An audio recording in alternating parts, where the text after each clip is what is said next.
मित्रांनो, शालिनी भक्तिसागरमध्ये तुमचे मनपूर्वक स्वागत आहे। तर मित्रांनो, आज आपण या व्हिडिओच्या माध्यमाने ऐकणार आहोत श्रीमद भागवत पुराण रहस्य। तर कोणी चॅनलला नवीन आलं असेल तर लाल बटनवर सबस्क्राईब करा, ऑलवर क्लिक करा आणि जास्तीत जास्त जणांना शेअर करा। कुठून कोणत्या गावात तुम्ही माझा हा व्हिडिओ ऐकत आहात आपल्या गावाची कमेंट्स करायला विसरू नका। तर आज आपण भरत राजाची कथा ऐकणार आहोत। मागच्या व्हिडिओमध्ये ऋषभ देवाचे चरित्र आपण ऐकले होते। तर आता अध्यायाला सुरुवात करूया। श्री गणेशाय नमो नमः। वक्रतुंड महाकाय सूर्यकोटी समप्रभ निर्विघ्नं कुरु मे देव सर्व कार्य शु सर्वदा। ओम सरस्वती नमः। ओम कुलदेवताय नमः। ओम गुरुदेवतोभ्यो नमः। शांताकारं भुजगशयनं पद्मनाभं सुरेशं विश्वाधारं गगनसदृशं मेघवर्णं शुभांगं लक्ष्मीकान्तं कमलनयनं योगिर्भ्यानघ्यं वंदे विष्णु सर्वलोकैकनाथं निवासं। श्री श्रीनिवासा की जय। कोल्हापुरम महालक्ष्मी माता की जय। पद्मावती महालक्ष्मी माता की जय। भरत राजाची कथा। ऋषभ देवाचा सर्वात मोठा मुलगा होता भरत। या भरताच्याच नावाने आपल्या देशाचे नाव पडले भरतखंड। ऋषभ देवानंतर भरताने राज्य केले। त्याचे चरित्र वर्तमान काळासाठी खूप उपयोगी आहे। भरत महाभागवत होते। त्यांच्या संघात सर्वांचाच भगवत भाव जागत होता। त्यांच्या सहवासात आले म्हणजे सर्वच भक्तीमध्ये रंगून जात होते। भरताने व्यवहारातील मर्यादाचे कधी उल्लंघन केले नाही। तो महावैष्णव असूनही यज्ञ करीत असे। अग्री भगवंताचे मुख होय। प्रत्येक देव इष्ट देवतेचे स्वरूप होय असे मानून इतर देवात कृष्णांचा अंश आहे असे समजून ते देवपूजा करीत असत। अनेक यज्ञ करून त्या सर्वांचे पुण्य ते श्री कृष्णाच्या चरणी अर्पण करीत असे। कर्मफल परमेश्वराला अर्पण कराल तर खूप आनंद मिळेल। कर्मफल प्रभूला अर्पण केल्याने कर्माचा अभिमान नष्ट होतो। देवावर अत्यंत प्रेम करा। आज जो व्हिडिओ आपण भागवत पुराणाचा ऐकला त्याचे सर्व कर्म त्याचे सर्व पुण्य देवाला अर्पण करा। याच्याने तुम्हाला खूप पुण्य फळाची प्राप्ती होईल। तरच केलेल्या कर्माचे फल परमेश्वराला अर्पण करू शकाल। पत्नी श्रम करते त्याचे कर्मफल ती आपल्या पतीला देत असते। कर्म करा पण कर्मफलाची इच्छा धरू नका। कर्मफलाच्या उपयोगाची इच्छा धराल तर कर्माचे जे काही फळ आहे ते अल्प फळ मिळेल, म्हणजे थोडेसेच मिळेल। जर ते कर्मफल भगवंताला अर्पण करणार तर त्याचे अनंत फळ मिळेल। सकाम कर्माची भागवतात अनेक ठिकाणी निंदा केली आहे। सकाम कर्मात चूक झाल्यास क्षमा केली जात नाही। भरत निष्काम भावनाने कर्म करीत असे। त्या कर्माचे फल श्री कृष्णाला अर्पण करीत असे। सत्कर्माच्या समाप्तीत म्हणायचे असते, अनेक कर्माणा भगवान परमेश्वरम प्रियताम न मम न मम। असे अनेक वेळा लोक म्हणत असतात पण त्याचा अर्थ त्यांना समजत नसतो। कर्म कृष्ण अर्पण करण्याच्याच भावनेने भरत यज्ञ करीत असे। भरताला तारुण्य अवस्थेत एक दिवशी वैराग्य उत्पन्न झाले। ज्याला तारुण्यात वैराग्य उत्पन्न होते आणि जो संयम पडून भजन प्रवृत्त वाढवतो त्याला वृद्धावस्थेत भगवन प्राप्ती होत असते।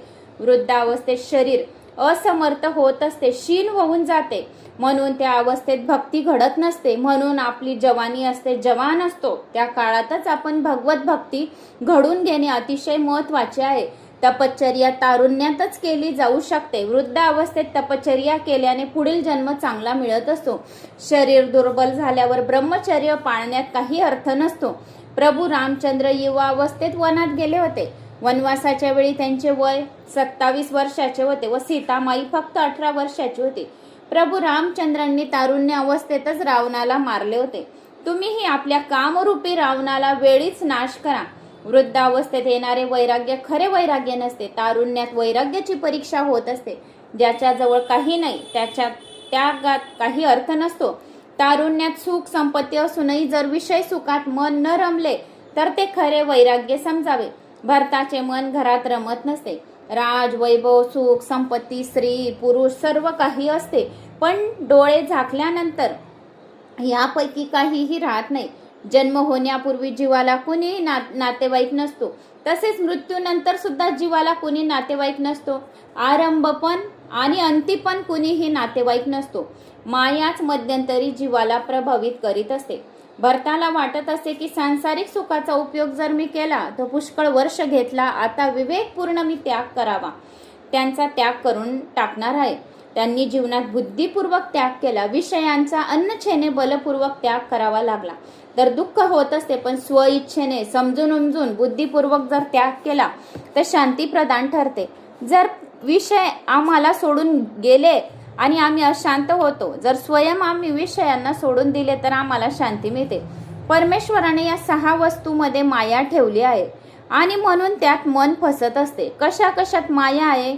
6 वस्तू कोणत्या कोणत्या आहे? पहिले म्हणजे भोजन. भोजन आपल्याला हवेसेच वाटते, त्याच्यात माया आहे. दुसरे द्रव्य, तिसरे वस्त्र, चौथे स्त्री, 5वे घर आणि 6वे पुस्तक. यापैकी पहिले 4 प्राधान्य व शेवटचे 2 गौण आहेत. या स्त्रीची निंदा नाही, कामसुखाची निंदा आहे. भरत मुनींनी राज्याचा त्याग केला, राण्यांचा त्याग केला, सर्वस्वांचा त्याग करून वनात आले. वनात हरणीच्या एका पाडसाशी त्यांचे प्रेम जडले. त्यांच्या मनात ते मृगबालक घर करून बसले. या आसक्तीमुळे त्यांचे भजन ध्यान खंडित झाले. परिणाम असा झाला की भरताला हरणीचा जन्म घ्यावा लागला. म्हणून आपल्या घरात कुणालाही राहू देऊ नका, पण मनात मात्र कुणालाही राहू देऊ नका. मनात जर कुणाला जागा दिली त्यामुळे प्रभू भजनामध्ये बाधा येईल. जगातील कोणत्याही पदार्थावर किंवा जीवावर इतके अधिक प्रेम करू नका की जे तुमच्या भक्तीत बाधा उत्पन्न करेल. भरत मुनीच्या मनात मृग बालकाविषयीच्या आसक्तीने जन्म घेतला आणि त्याच्या पुनर्जन्माचे कारण झाले. मनात अन्य कोणताही विषय जर शिरला तर भगवंत तेथून पळून जातात. श्री रामकृष्ण परमहंस म्हणत असतात की संसारात नावेप्रमाणे राहावे लागते. पाण्यावर राहण्याने नौका तरंगत राहील, पण जर नावेत पाणी शिरले तर बुडून जाईल. याप्रमाणे तुम्ही संसारात राहा, पण संसाराला मनात शिरू देऊ नका. निर्लेप भावाने संसारात राहा. शरीर नौका होय, समुद्र संसार होय आणि विषय पाणी होय. विषयाचे चिंतन आत्मशक्ती नष्ट करीत असते. ममता बंधन का असतं, पण मेल्यानंतर मुक्ती प्राप्त होत असते. बंधन मनाचे राहते, आत्म्याचे नव्हे. आत्मा तर मुक्तच असतो. घर सोडण्याची आवश्यकता नाही, घरात सावधपणे राहण्याची आवश्यकता आहे. प्रतिकूल परिस्थितीत असताना प्रल्हाद घरातच राहिला होता, तरी त्याच्या भक्तीत कोणी विषप्च करू शकले नाही. वनात एकांतात राहून भरत मृग बालकावर आसक्त झाला आणि प्रभू भजन करू शकला नाही. प्रतिकूल संयोगात प्रतिकूल वातावरणात भजन कसे करावे हे जगाला प्रल्हादाने शिकवले आहे. आणि अनुकूल वातावरण असूनही मनुष्य सावध नसला तरी तो भजन करू शकत नाही. हे आम्ही भरताच्या दृष्टांतावरून समजू शकतो. घरातील वस्तू भजनात बाधा आणत नसतात, तर मनातील वस्तू बाधा आणत असतात. गृहत्यागी महात्म्यांना माया कशा प्रकारे त्रस्त करीत असते ही कथा दाखवते. भरताने विचार केला की एकांतात बसून मी ईश्वराची आराधना करीन. ते नेपाळात गंडकी नदीच्या किनारी आले व तेथे आदिनारायणाची आराधना करू लागले. ईश्वराशिवाय अन्य कुणाचाही संग भक्तीत बाधा आणत नसतो. ज्याला तप करायचे आहे त्याने एकट्याने तप करावे. नेहमी असा विचार करावा की मी एकटा नाही, माझ्यासोबत माझा देव आहे. ईश्वराशिवाय दुसऱ्यांचा कुणाचा संग ठेवाल तर दुःखी राहाल. भरत एकटाच तप करण्यास गेला होता. गंडकीचे दुसरे नाव शालिग्राम. भरताचा नित्य नियम होता की 4 वाजता ब्रह्ममुहूर्तावर स्नान करावे, कमऱ्या इतके पाण्यात उभे राहून सूर्यनारायणाचे ध्यान करावे, गायत्री मंत्राचा जप करावा. सूर्यनारायणाच्या कृपेने बुद्धी उज्ज्वल होत असते, म्हणून त्यांची उपासना रोज करावी. सूर्यनारायणाचे जो कोणी नामस्मरण करतो त्याला मान, प्रतिष्ठा, यश, कीर्ती वाढते, दुःख दारिद्र्य दूर होते. ओम ग्रीम सूर्याय नमः या मंत्राचा जप केल्याने 7 जन्माचे दारिद्र्य दूर होते. आमच्यावर पुष्कळ असे उपकार आहेत. सूर्यनारायणाच्या आमच्यावर पुष्कळ उपकार आहेत. आम्ही त्यांचे ऋणी आहोत. तो जगाला सतत प्रकाश देत असतो. त्याचा उदय झाला नाही तर पृथ्वीवर प्रलय होईल. समस्त स्थांगावर जंगमाचा आत्मा सूर्य होय. सूर्यनारायण सर्वांनाच प्रकाश देतो, परंतु तो विद्युते खाते सारखे बिल पाठवत नाही. इतकेच नव्हे तर तो रविवारची सुट्टीही घेत नाही. ज्या दिवशी तो सुट्टी घेईल त्या दिवशी भूतलावर प्रलय येईल. सूर्य परमेश्वराचे साकार स्वरूप आहे. माणूस व कावळ्यात एकदा भांडण झाले, तेव्हा कावळा म्हणाला, तसा तू माझ्यापेक्षा बुद्धिमान आहे, पण तुझ्यापेक्षा आमच्या अंगी एक गुण अधिक आहे. आम्ही सूर्यदेवापूर्वीच उठत असतो. सूर्योदयापूर्वी उठण, स्नान आदी कर्म आटपून अर्घ्य दान करत असतो. रात्रीच्या 11 वाजल्यानंतरचा काल राक्षस काल म्हटला गेला आहे. या निश्चित काली भोजन करू नका. रात्रीच्या 11 वाजले म्हणजे भोजन करावे नाही, कारण की या 11 वाजल्यानंतर जर आपण 11:15, 11:05, 11:10 तर या राक्षस कालामध्ये आपण जेवण करतो, तर आपली वृत्ती जी आहे तर ती राक्षसासारखी होत असते. एक तर उपाशी राहावे, जर 10 वाजेच्या अगोदर जेवण करून घ्या. 11 वाजता जर जेवण केले तर राक्षसी वृत्ती होत असते. आजकाल तर लोक सिनेमा पाहून आल्यावर जेवण करतात 12 वाजता. ठीक, असे करणे ठीक नाही. सूर्य, चंद्र, समुद्र ईश्वराच्या मर्यादेचे उल्लंघन करीत नाही. हे मानवा, परमेश्वराच्या मर्यादा पाळण्यासाठी तुला सुख सोयी दिल्या गेल्या आहेत. भरत प्रार्थना करीत आहे, माझी बुद्धी, माझे मन कधीही दुर्गामी न व्हावे. भगवंताच्या तेजोमय रूपाचे मी हमेशा चिंतन करत राहावे. अर्थ समजून ज्ञानपूर्वक जप करा. शुक्राचार्य वर्णन करतात की राजा भरत द्वारकाधीशाची मानस पूजा करू लागले. प्रत्येक सेवा तर बरीच केली होती, म्हणून आता मानस पूजा करू लागलो. मानस पूजा सोपी नाही. अधिक पापे तर मनानेच होत असतात, शरीराने कधी होत नाही. मनाने काही पाप आपले होत असतात. मानसी ध्यान, मानस पूजा सर्वात श्रेष्ठ असते. ईश्वरात मनाने तन्मय होणे म्हणजे मानस पूजा. ईश्वराने आपण एक रूप होऊन जाणे याला मानस म्हणतात. एकदा एक बनिया तुलसीदासाकडे गेला आणि म्हणाला, महाराज, मी देवाची पूजा तर करू इच्छितो, पण मला असा मार्ग दाखवा की पूजेसाठी एक पैसाही खर्च होणार नाही. तुलसीदासांनी त्याला मानस पूजेचा मार्ग दाखवला. तू मानस पूजा पैशाविना करू शकशील. फक्त मनाने संकल्प करीत जा की मी आता देवाला स्नान घालीत आहे, वस्त्र नेसवीत आहे, पूजा करीत आहे, नैवेद्य दाखवित आहे, भगवंत भोजन करीत आहे. मग नंतर तुलसीदासांनी त्या बनियाला विचारले, तुला देवाचे कोणते रूप आवडते? बनिया म्हणाला, मला भगवंताचे बालकृष्ण रूप अधिक आवडते. तुलसीदास म्हणाला, प्रांतकाळी अशी कल्पना कर की यमुनेचे पाणी आणले आहे. घरी आल्यावर अशी कल्पना कर की देवाला स्नान करीत आहे. यशोदेसारखे मातृभाव ठेवून बाल स्वरूपाची पूजा कर. बाल सेवेत वात्सल्य भाव प्रमुख आहे. पूजेत दूध, लोणी, खडी साखर आणावे. नंतर कृष्णाला मंगलगीत गाऊन उठवावे. जागो बंसी वाले ललना मोरे प्यारे, रजनी बीती मोर भयो हे घरदार फुले किवारे. गोपी दही मथत सुनियत कंगन के झनकोर, उठो लालजी भोर भयो ये सुरतर ठाडे द्वारे. ग्वाल बाल सब करल कुलाहल, जय जय सबद उचार. माखन रोटी हाथ में लीनी ग्वालन रखवारे. मीरा के प्रभु गिरधर नागर शरण आये क्यू तारे. याचा अर्थ असा आहे की यशोदा लालाची मनधरणी करीत होती की एवढी लोणी तू खाऊन घे, म्हणजे तुझी शेंडी बांबापेक्षाही मोठी होईल. तूही असेच म्हण. उष्णोदकांनी कृष्णाला मंगल स्नान घालावे. नंतर देवाला समजावे. कन्हैयाला विचारावे की तू आज कोणता पितांबर नेसणार. तो म्हणेल तो पितांबर त्याला नेसवावा. कन्हैयाला नैवेद्य दाखवून अशी कल्पना करा की लाला जेवत आहे. नंतर आरती करून क्षमा याचना व प्रार्थना करावी. तुलसीदासांनी सांगितल्याप्रमाणे बनिया बालकृष्णाची मानस पूजा करू लागला. दररोज प्रेमाने मानस पूजा तो करीत असे. तो इतका तन्मय होता की त्याला काल्पनिक सर्व वस्तू प्रत्यक्ष दिसू लागल्या होत्या. मनाची लगन खंडित व्हायला नको. एकदा प्रपंचित विचार मनात आला की समजावे पूजा खंडित झाली. त्याने अशी 12 वर्ष मानस पूजा केली. एके दिवशी त्याने मानस पूजेमध्ये दूध आणले व त्यात साखर टाकली. त्याला वाटले की आज दुधात वाजवेपेक्षा साखर पडली. बनियाचेच त्याला ते सहन झाले नाही. स्वभावातील कंजूषपणा कसा जाऊ शकेल? प्राण व प्रकृती स्वभाव सोबतच जात असतात. त्याला वाटले की जास्तीच साखर दुधात पडली आहे, ती काढून घ्यावी, दुसऱ्याला कोणत्या कामात येईल. आता ते नव्हते भांडे ना दूध ना साखर, कारण ती मानस पूजा होती. तरीही तन्मयतेमुळे त्याला त्या वस्तूत प्रत्यक्ष दिसत होत्या. म्हणून मनातल्या मनात ती साखर हाताने काढू लागला. कृष्णाने विचार केला की कसेही असो त्याने माझी 12 वर्ष मानस पूजा केली आहे, म्हणून त्याला प्रकट होण्याची इच्छा झाली. बाळकृष्ण प्रसन्न झाला होता. प्रकट होऊन कृष्णाने त्याचा हात धरला व म्हटले की साखर जास्त पडली तरी काय झाले, तू एक पैसाही तर खर्च केला नाहीस. भगवंताच्या स्पर्शाने तो बनिया खरा वैष्णव झाला. तो देवाचा अनन्य सेवक बनला. 12 वर्ष जर एखादे सत्कर्म नेहमीने करत गेले तर त्याचे फळ मिळाल्याशिवाय राहत नाही. स्वतः भगवंत त्याला दर्शन द्यायला येतात. जो 12 वर्षभर जर 12 वर्ष पुराणांचे श्रवण केले तरी सुद्धा त्याला 12 वर्ष जर असे एखादे जर तुम्ही पूजा पाठ करत राहिले तर स्वयं भगवंत तुम्हाला दर्शन द्यायला येईल. असे आद्य शंकराचार्यांची कृष्णाची मानस पूजा करीत असे. भरतही मानस पूजा करताना तन्मय होत असे. पूजा करता करता जर थकवा आला तो ध्यान किंवा कीर्तन करीत असे.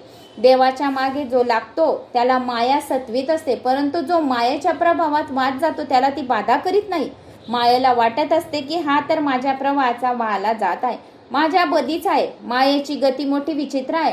कमरे इतक्या पानात भरत उभा होता. ग्रीष्म ऋतू होता. एक गर्भवती हरणी सकाळी पाणी पिण्यास आली. इतक्यात कुठून तरी सिंहाने गर्जना केली. त्यामुळे ती हरणी भयभीत झाली. तिने नदी पार केली. तिने जोरात उडी मारली. प्रस्तुतीची वेळ आलीच होती, म्हणून उडी मारताना हरणी प्रस्तुत झाली व हरणीचे पाणसे जन्मून पाण्यात पडले. दुसऱ्या किराण्यावर हरणीही मरून पडली. भरताला ते पाणस पाण्यात पडलेले दिसले. त्याने विचार केला की याची आई तर मेली आहे. आता याचे म्हणून जगात कुणीच नाही आहे. आता याचे रक्षण लालन पालन कोण करेल? त्याला दया आली. त्याने ते मृग बालक आश्रमात नेले. त्याला वाटले की हे पाडस माझ्याशिवाय कोणाला ओळखत नाही. याचे लालन पालन करणे आता माझे कर्तव्य आहे. मी जर याची उपेक्षा करीन तर बालक मरून जाईल. मीच याचा पिता आहे, मीच याची माता आहे. याचे लालन पालन रक्षण करणे माझे कर्तव्य आहे. त्याला वाटले की मीच या मृग बालकाचा रक्षक पिता आहे, म्हणून हर प्रकारे मला याचे रक्षण करायला पाहिजे. माणूस समजतो की मी दुसऱ्यांचे रक्षण करतो. अरे तू काय कुणाचे रक्षण करणार? तू सुद्धा तर काळाचा ग्रास आहे. रक्षण करणारा तो सर्वात मोठा प्रभू बसलेला आहे. करता हरता सर्व काही श्री हरी आहे. पालक व संहारकार तो श्री हरी आहे. तुम्ही घरात असो की वनात असो, तुमचं रक्षण करणारा फक्त श्री हरी आहे. भागवताच्या 7व्या स्कंदात 2ऱ्या अध्यायाच्या 40व्या श्लोकात यमराजाने राजा सुयज्ञाच्या नातेवाईकांना उपदेश केला होता. असे सांगून हिरण्यकश्यपू म्हणतात, पतिच्युतम तिष्ठती तिष्ठरचितम गृहे स्थितम तहियतम विनयशती जीवत्यनाथोपी तदीक्षितो वने गृहपे गुप्तस्य हतो न जीवती. भगवंताची कृपा असली तर जीव अनाथ असो वा वनवासी असो तो जिवंत राहू शकतो. पण परमेश्वराच्या मनातूनच जर मरायचे असेल तर जीव घरात किती सुरक्षित असला तरी तो मरेलच आणि मरणारच, कारण भगवंताचं मरण राहतं. ते मृग बालकाला पाण्याच्या बाहेर काढण्याचे तर भरताचे कर्तव्य होते, पण रक्षक पिता म्हणून ते त्याने पाळसाशी नाती जोडले. ते मात्र ठीक केले नाही. सर्व जीवांचा रक्षक पिता तर ईश्वर आहे, श्रीहरी आहे. सर्व दोष अभिमानानेच जीवनात उत्पन्न होतात. भरताने आपल्या पूर्वश्रमात मुलाचे लालन पालन केले होते. ही पूर्वचित्ती अप्सरा तेथे आली. जुने संस्कार विसरणे फार मोठे कठीण काम आहे. सूक्ष्म संस्कार अद्याप ही मनात घर करून घेतात. म्हणून भरताचे चित्त त्या हरणीच्या बालकात फसून गेले. आता त्याचे मन हरिभजनात स्थिर राहू शकत नव्हते. ध्यानात प्रति 5-10 क्षणानंतर तो पाळसच येत असे. वासनेचा विषय बदलला पण वासना मनात राहून गेली. अशा स्थितीत यापेक्षा गृहाश्रमात काय वाईट होते? ज्ञानाला तर आपल्या मनाला मारावे लागते. भरताने आपल्या आश्रमात ते पाळस ठेवले. हे ठीकच केले, पण त्याने आपल्या मनात जागा दिली मात्र चांगले केले नाही. संसार सोडून कुठे जाल? जेथे जेथे जाल तेथे संसार आहे. म्हणून महापुरुषांनी म्हटले आहे, संसाराची आसक्ती मनातून हळूहळू काढून टाका. संसाराला मनात काही जागा देऊ नका. घरात भलेही कुणाला राहू द्या, पण मनात मात्र कोणाला जागा देऊ नका. मनात एकतर कामाला ठेवा नाहीतर देवाला ठेवा.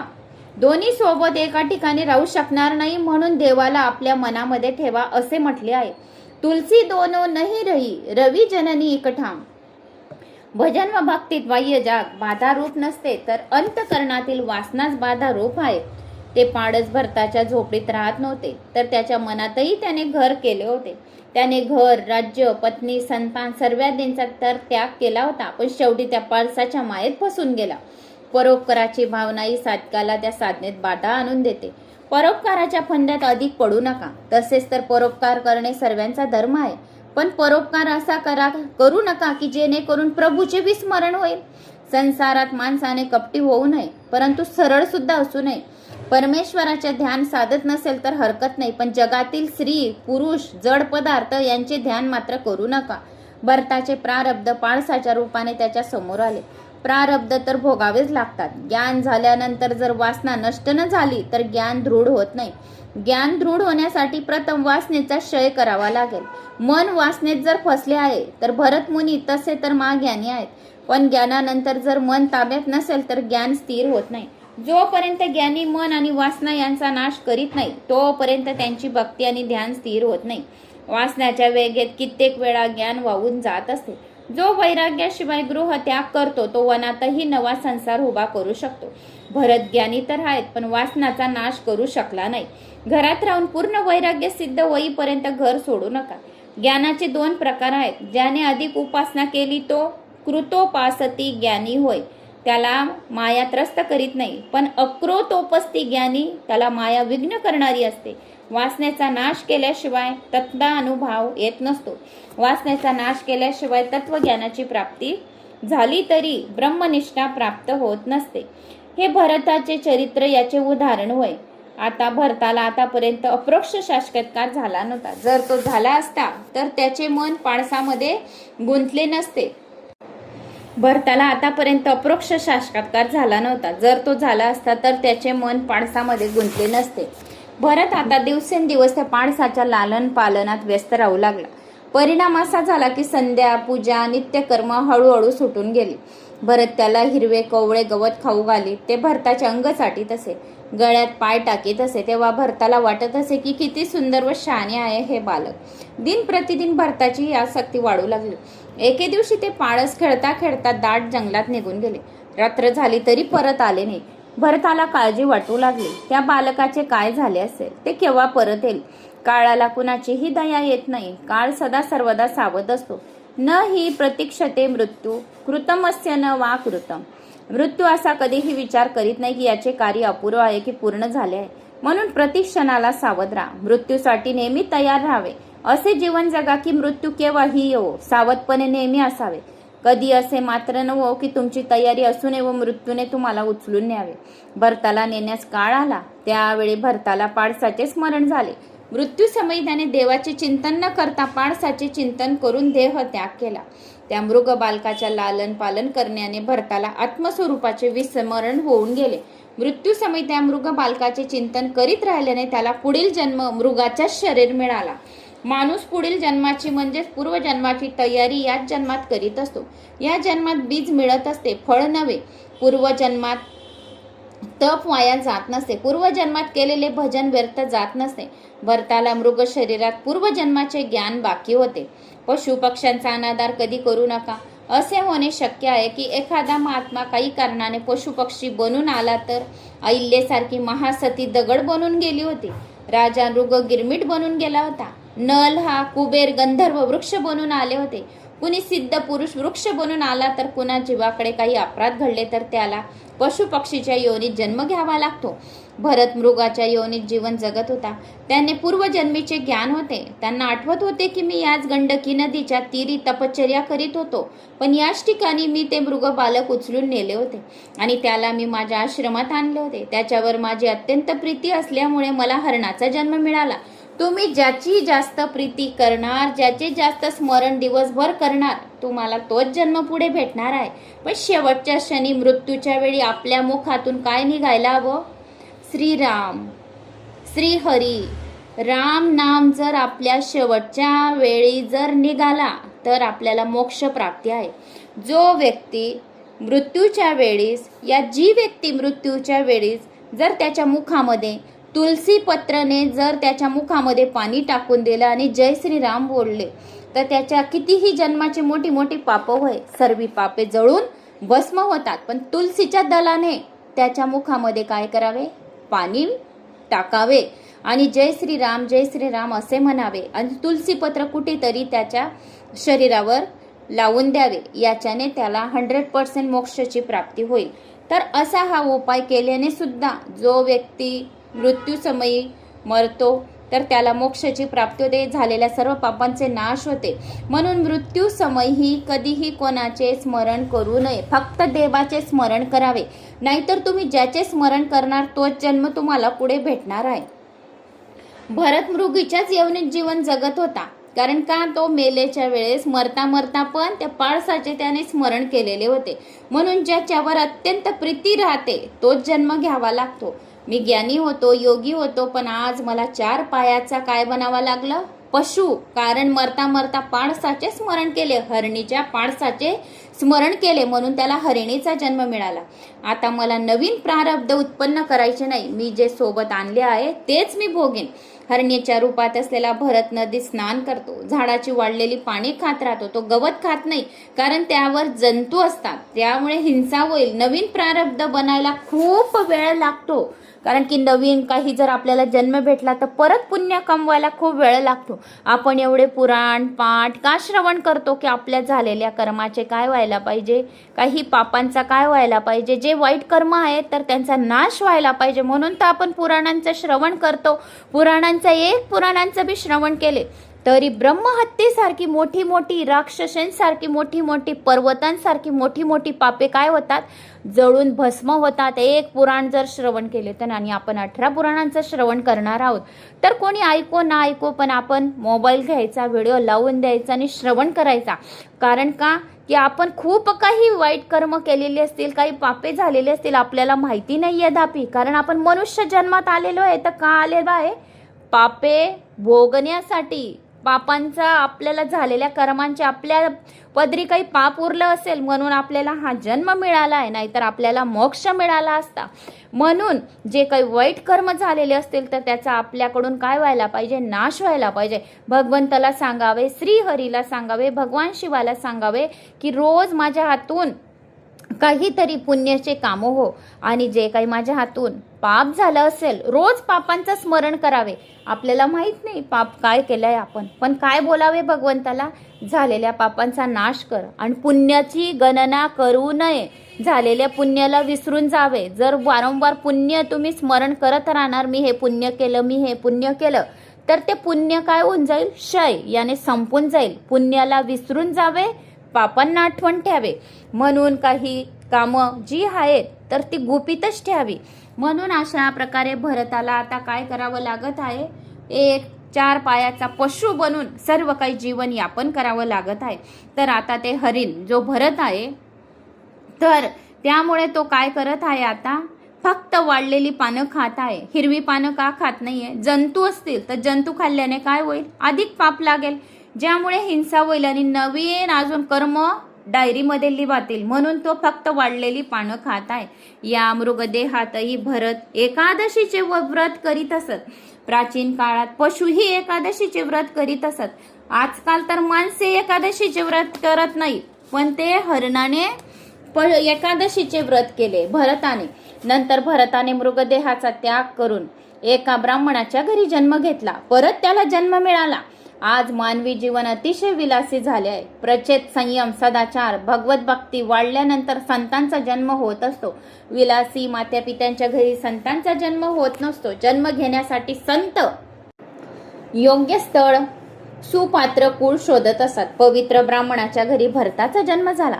भरताचा हा शेवटचा जन्म होता. आता त्यांना पूर्वजन्माचे ज्ञान होते की पाळसाच्या मायेत फसल्यामुळे त्यांना पशु देह प्राप्त झाला होता. पूर्वजन्मात पशु बरोबर संभाषण करीत होतो म्हणून पशु व्हावे लागले. आता या जन्मात कुणाशीही बोलणार नाही. एकदा चूक झाली, आता मी सावध राहीन. भरत लहानपणापासून भक्तीत रंगून गेला होता. शास्त्रात शेवटच्या जन्माची काही लक्षणे सांगितली आहेत. लहानपणापासून जर मन भक्तीत रंगत असेल की समजा हा तुमचा शेवटचा जन्म आहे. जर तुमचा लहानपणापासूनच तुम्ही जर पूजा पाठ करत असणार तर हा जन्म काय आहे, आपला शेवटचाच आहे. जर आपली एवढी पुराणे जर श्रवण करण्याची आपली इच्छा होत आहे म्हणजे आपला हा शेवटचाच जन्म समजायचा आता आणि मोक्षाचीच प्राप्ती समजायची. ज्याच्या बुद्धीने काम वासनेचा त्याग केला आहे त्याचा तो शेवटचा जन्म समजावा. जर तुम्हाला इच्छा होत असेल वारंवार की आज भागवत पुराणात काय आहे, आज काय येईल, उद्या काय येईल, व्हिडिओ केव्हा येईल, तर असं समजावं की आपण या मरणाच्या, दुःखाच्या, या जन्म मरण्याच्या फेऱ्यामधून मुक्त होणार आहेत आणि आपला हा जन्म शेवटचा आहे आणि आपल्याला वैकुंठ लोकची प्राप्ती होणार आहे असे समजावे. जोपर्यंत बुद्धीत काम आहे तोपर्यंत समजा की अजून जन्म घ्यायचे आहे. जर तुमच्या बुद्धीमध्ये जर तुम्हाला असं वाटत असेल हे काम बाकी आहे, ते काम बाकी आहे, तर अजून तुम्हाला जन्म घ्यावा लागेल. तर कामांना कधीच घाबरावं नाही. एक गोष्ट लेडीजांनी, स्त्रियांनी, सर्वांनी लक्षात ठेवा, पुरुष असो की स्त्री असो, कामाला का म्हणून घाबरावे. दिवस उगला आहे, सकाळच्या 5 वाजेपासून उठले आहे, रात्रीच्या 12 वाजेपर्यंत आपल्याला कामच करायचे. दिवसभर आहे काय, एक प्रभू भक्ती करायची, घरचे कामं आटपायचे, नित्यकर्म करायचे. कारण आपण जन्माला आलेलो आहे तर याच्याच करता आलेलो आहे. फक्त समय बदलत राहील. जसे आपण छोटे होते, बालपण होते आपले, आपण वयस्कर झाले, वृद्ध अवस्था येणार आहे. आपल्याला मुलं झाली, मुलं छोटी होती ती जवान होतील, जवान झाली ती वृद्ध अवस्था होईल. कारण फक्त दिनचर्या रोज बदलणार आहे, आपण बदलणार नाही. म्हणून आपण सर्वात जास्त जे काही आहे तर कामांची चिंता कधीच करू नये आणि प्रत्येक कामामध्ये मन कधी अटकू नये. खाण्या पिण्याचे, हे साडी, हे सोनं, हे माझं, हे घर, कशातच मोह मायामध्ये मन अटकू घेऊ नका. कारण मन जर अटकून घेणार तर परत तुम्हाला जन्म घ्यावा लागेल. कशातही जन्म. मोह माया सोडून कथा ऐकाव्या सर्व्या. मोह माया सोडणार तर आपल्याला जन्म भेटणार नाही. मोह माया फक्त भगवंताशी ठेवा आपल्या मनामध्ये. फक्त भगवंताला आठवण राहू द्या, म्हणजे आपल्याला भगवंत त्याच्या चरणाशी घेऊन जाईल आणि आपल्याला मोक्षाची प्राप्ती देईल. ज्याला भूत मात्रात भगवत दर्शन होते त्याचा तो शेवटचा जन्म आहे असे समजावे. जर तुम्हाला स्वप्नामध्ये जर देवाने जर दर्शन दिले तर असे समजावे की हा शेवटचा जन्म आहे. जेथे दृष्टी जाईल, जेथे जेथे दृष्टी जाईल तेथे भगवंत जर दृष्टीगोचर होतील तर शेवटचा जन्म समजायचा. अत्यंत दीनता, नम्रता, निराभिनता व्यक्तीच्या ठिकाणी असतो त्याचा अंतिम जन्म समजायचा. जड भरताचा हा अंतिम जन्म होता. आता हा एक हसणारा बंदी बनतो तर दुसरा रडणारा सामान्य जीव बनतो. संसारात वासनेच्या अधीन जीवन जगत असतात तर संत भगवंताच्या इच्छेने भगवंताच्या कार्यासाठी जन्म घेत असतात. काही लोक भगवंताच्या कामासाठी जन्म घेतात म्हणजे त्यांचा शेवटचा जन्म समजावा.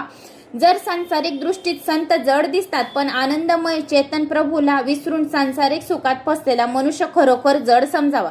प्रभू प्रेमात मस्त देहभान नसलेल्या महापुरुषाला जड कसे म्हणावे.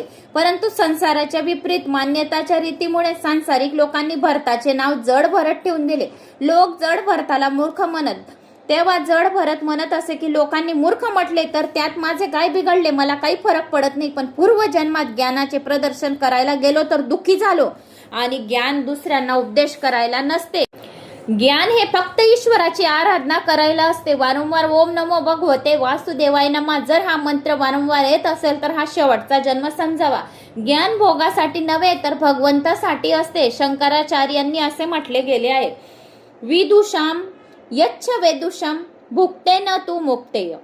धन्य व मान्यता मिळवण्यासाठी ज्ञान नसते तर भगवत प्राप्तीसाठी असते. ज्ञानाचे फल धन व प्रतिष्ठा नव्हे तर साक्षात परमेश्वर होय. परमेश्वराशी ऐक्य साधण्यासाठी ज्ञान असते. जड भरताला वाटले की पूर्वजन्मात मी पशुशी बोलण्याचा व्यवहार केला म्हणून मला या जन्मात पशु व्हावे लागले. आता या जन्मात मी कुणाशी बोलणार नाही. बोलायचे झाले तर फक्त देवाशी बोलेन. वाणी व पाणी यांचा दुरुपयोग करणारी व्यक्ती देवाची अपराधी असते. अंतकाली वाणी त्याचा विश्वासघात करीत असते. मीराबाईने निश्चय केला होता की मी बोलेन तर फक्त माझ्या गिरधर गोपाळशी बोलेन. श्रीकृष्णाचीच तर मी समजवीन. माझ्या गोपाला संसारातील लोकांची किंवा इतर नातेवाईकांची मन धरणी करून कोणता मला लाभ होणार आहे असे मीराबाईने म्हटले होते. राम नाम मेरे बन बसियो, राम रसियो रुजवो रे माई. जड भरतात कुणाशीच बोलत नसत. अति संभाषणाने स्नेह उत्पन्न होत असतो. तसे पाहिले तर या सृष्टीत ईश्वराने एक एक कामासाठी दोन दोन इंद्रिय दिलेली आहेत. एका डोळ्याने दिसू शकते पण देवाने आपल्याला दोन डोळे दिलेले आहेत. परंतु एका जिभेला दोन कामे करावी लागतात, बोलण्याचे व खाण्याचे. म्हणून जिभेला फार आवरून धरण्याची आवश्यकता आहे आणि ती बोलण्यामध्ये बी चरक चरक राहते म्हणून तिला बोलण्यासाठी बी आवरून धरण्यासाठी ठेवावी लागते. दुसऱ्यांशी गोष्ट केल्याने प्रेम केल्याने वासना उत्पन्न होते. जर दुसऱ्यांची जर आपण प्रेमाने गोष्ट केली तर काय होते, वासना उत्पन्न होतात.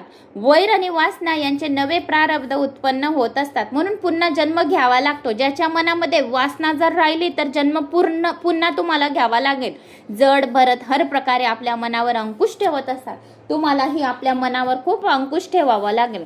तुमच्या मनावर दुसरा कोणता ताबा ठेवेल. समर्थ रामदासांनी सांगून ठेवले होते की अतिशय भटकण्याने शांती मिळत नसते. जड भरताचे वडील त्याला शिकू लागले आणि त्यांना वाटू लागले की शिकून शिकून माझा मुलगा पंडित होईल. पण त्याचे पांडित्य काही निराळे होते. त्याचे पांडित्य खरे होते. खरे पांडित्य कोणते असते, परधन परमन हरू नको वेश्या बडी प्रवीण, तुलसी सोयी चतुरता रामचरण लवलीन. म्हणजे काय, जड भरताला सर्व काही येत होते पण ते मंत्रोपचार योग्य रीतीने करत नसत. ते आपले ज्ञान प्रदर्शित करी इच्छित नव्हते. जड भरत भगवंताच्या स्मरणातच लीन राहत असे. ज्याप्रमाणे फळ पिकल्यानंतर झाडापासून आपोआप गळून पडते त्याप्रमाणे ज्ञान व भक्ती परिपक्व झाले तर जीव संसार वृक्षापासून अलग होऊ शकतो. माता पिता वारल्यानंतर जड भरत वेड्यासारखा इकडे तिकडे भटकू लागला. वेड्यासारखा तर दिसतच असत पण एक क्षण सुद्धा श्रीकृष्णाला विसरला नव्हता. जड भरताने भोजन कसे करावे हे दाखवून दिले आहे. स्वादापेक्षा शरीर रक्षणाच्या हेतूने सात्विक आहार घ्यावा. जड भरताचे भाऊ त्याला तिळाचे कूट, धान्याचा कोंडा, सडलेले उडीद खाण्याला देत असत, तर त्या वस्तूंना अमृतासारखा मानून खात असत. रस्त्याने कसे चालावे हे जड भरताने दाखवले आहे. कुणाही जीवाची हिंसा होणार नाही अशा रीतीने ते रस्त्याने चालत असत. जमिनीकडे दृष्ट ठेवून चाललेले पाहिजे. नेहमी विचार करावा की माझ्याकडून कुणा जीवाची हत्या होणार नाही ना. जड भरत दुसऱ्याची कामेही करत असत. भावांनी शेतांच्या चारी बाजूला बाण घालण्यास सांगितले. भरताने विचार केला की आज मी हे काम पूर्ण केले की उद्या मला दुसरे काम सांगतील, म्हणून त्यांनी बाण घालण्याच्या ऐवजी एक खड्डाच खोदून ठेवला. एके दिवशी भावांनी शेताची राखण करण्यास सांगितली, तेव्हा भरताने गायींना शेतात चरण्यास सोडून दिले. भरत गायींना अडवत नसत. ते म्हणत, खाने वाला राम, खिलाने वाला राम, तो रोकने का क्या काम. जगासमोर जणू काही ते नाटक करीत होते की मी वेडा पिसा आहे. ज्ञानी पुरुषांच्या दृष्टीने लोकसंग्रह बाधारूप आहे. सांसारिक व्यवहाराची माया लागू नये या हेतूने जड भरत एके दिवशी परमात्मा नारायणाची आराधना करीत एका शेतात बसले होते.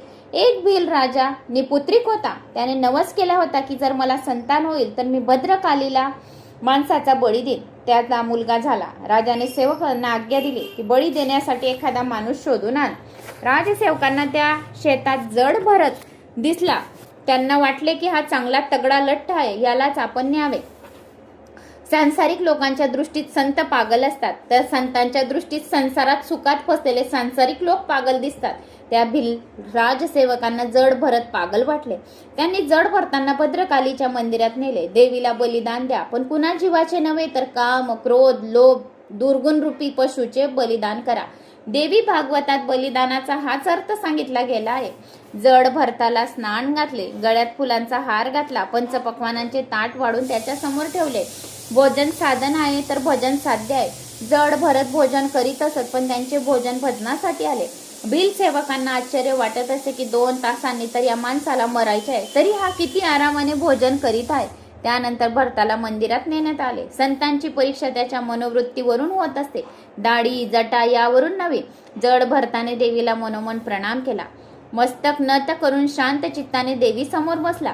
भिल राजाने भद्रकालीची प्रार्थना केली आणि तो तलवार उपसून बळी देण्यास तयार झाला. सर्वांकडे समभावाने पाहणाऱ्या जड भरताला पाहून मातेचे हृदय भरून आले. तिच्याने हिंसा पावली नाही. भद्रकाली मूर्तीतून बाहेर प्रकट झाली. तिने भिल राजाची तलवार आपल्या हाती घेऊन त्याचीच मान कापली आणि त्याचे मस्तक हाती घेऊन चेंडूसारखी खेळू लागली. ज्ञानी भक्त मानतात सहस्रबाहू भगवान त्यांचे रक्षणासाठी सदैव सज्ज आहेत. 2 हातांचा माणूस काय रक्षण करेल. ज्ञानी भक्त मातेला अतिशय प्रिय असतात. ज्ञानी पुरुष आपले मन भगवंतापासून एक क्षणही दूरभर होऊ देत नाही. त्यांची दृष्टी ब्रह्ममय असते. याच वेळी सिंधू देशाचा राजा रवून कपिल मुनीकडे ज्ञान प्राप्तीसाठी चालला होता. तर अशी ही कथा होती जड भरताची. तर मित्रांनो, तुम्हाला या कथेवरून असे समजले असेल की कसे वागावे, कोणाचे चिंतन करावे. शेवटच्या वेळेस आपल्याला कोणाचे चिंतन करायचे आहे, आपल्याला या कथेवरून सीख भेटलेली आहे. तर मला अशी आशा आहे की तुम्हाला माझा हा व्हिडिओ आवडला असेल, तर आवडल्यास लाईक, शेअर, सबस्क्राईब नक्की करा.